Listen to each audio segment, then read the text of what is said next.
go to work for you. The name you know and trust. The month of March is Colon Cancer Awareness Month. Colon cancer affects far more Americans than you may realize. And the great thing about focusing on this month, however, is that there are ways that you can prevent it. So we're so glad this morning to have Dr. Chelsea Ryan join us again. She is with CHI Memorial Integrative Medicine up on Signal Mountain. Good morning to you. Good morning. How are you? I am fine, thank you. I hope I did not misspeak, but I think that that's true, isn't it? That if you know some of the warning risks associated with colon cancer, it can be largely prevented.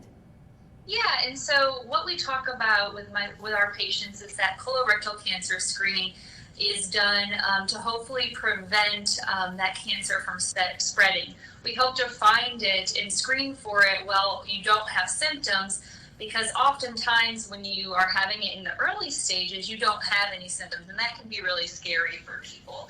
So we try to recommend to our patients screening so that we can better prevent those cancers from spreading.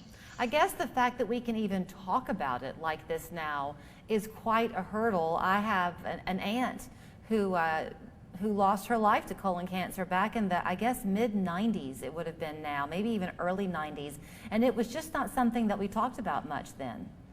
Exactly. And so, like you said before, this is one of the most common cancers among men and women, and for the most part preventable with the screenings. And as the screening becomes more prevalent, we're seeing those numbers, for the most part, decrease. So talk to our audience a little bit about your involvement here, because it would be logical on a month like this to be talking with an oncologist or a gastroenterologist, but you are neither of those things, but you work in your practice with the whole person, correct?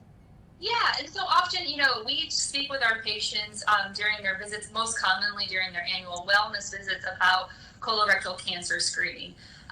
For the most part, we start screening at 50. However, some groups like the American Cancer Society recommend starting at 45 years old, and that's for your average risk patient. And for your African American groups, we start at 45 years old because they are at increased risk in that group.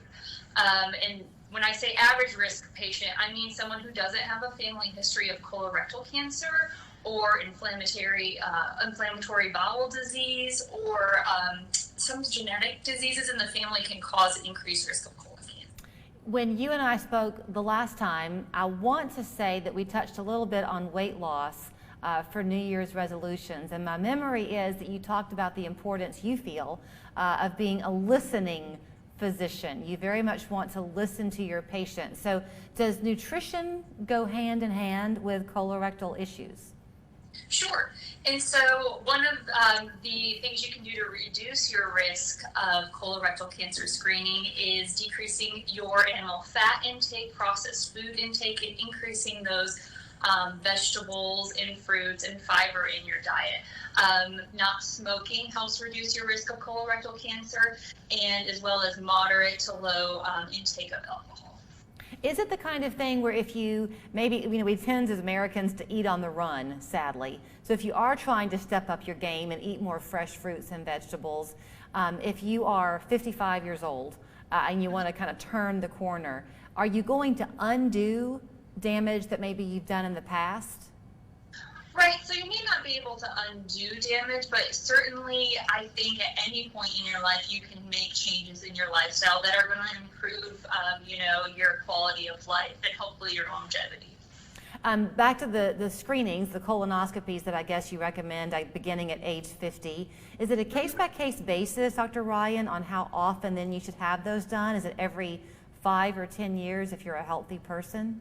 Yeah, so in concerns with colonoscopy, the GI doctor will take a look at the colon, remove any polyps that they deem necessary, and then a special doctor looks at those, a pathologist, and based on those findings, they will recommend your follow-up, sometimes 3, 5, or 10 years.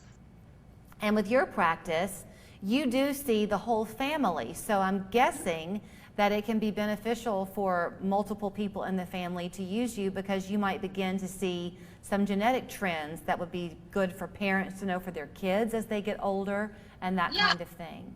For sure. And so colorectal cancer screening can start earlier in those patients who have a family history of either genetic predisposition for colorectal cancer or have precancerous polyps that were seen on their colonoscopy. And so then it's kind of a case-by-case basis when you speak with your patient and decide when you want to start that screening, whether it's with a stool test, testing for blood, or that the DNA that cancer can shed, or if you decide that you would like to send them to a GI specialist for a colonoscopy. And in terms of getting an appointment with you, is it a simple matter of picking up the phone and making a call? You're taking new patients now? Yeah, exactly. So we're all taking new patients up here, and you can either stop by if you're, down at Pruitt's getting your groceries and you'd like to have a new patient packet, or yes, picking up the phone and just giving us a call. We can certainly either email you or mail you that packet if you don't want to stop by. Well, it's always a pleasure to talk with you. Thank you for your time this morning. Oh, thank you. It's so nice to see you. Dr. Chelsea Ryan, she's with Integrative Medicine Associates, part of CHI Memorial, the Signal Mountain location, as she said, right there on Taft Highway. You can go pick up an apple when you're through visiting her to get that fiber in your diet. 886-2004 is the phone number, online as well. We're back after this.